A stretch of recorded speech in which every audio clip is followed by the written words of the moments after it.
ponavljam, ovo je još jedna u nizu od epizoda Beg u prirodu. Danas je nedelja, 4:10. Idemo malo da probamo nađemo neke pečurke. Nećemo praviti trek jer vodi nas čovek na svoj teren, tako da obećali smo da nećemo da odamo lokaciju. Pa vidjet ćemo kako će biti i šta će biti.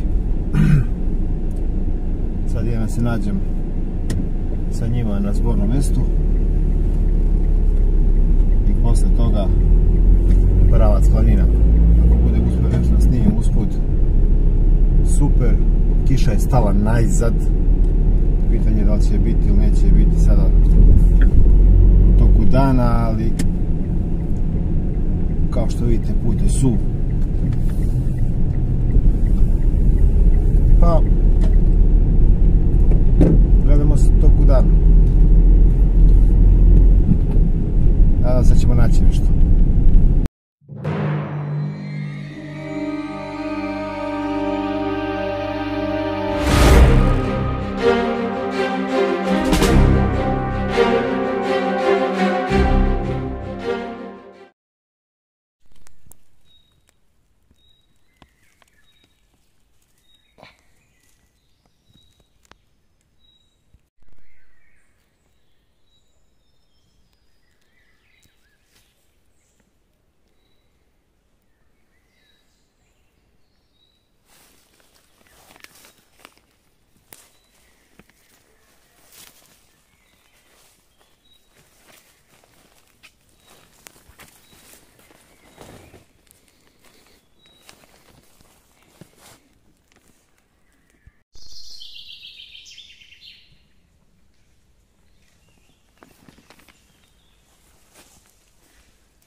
Iće, kaže, našo nešto.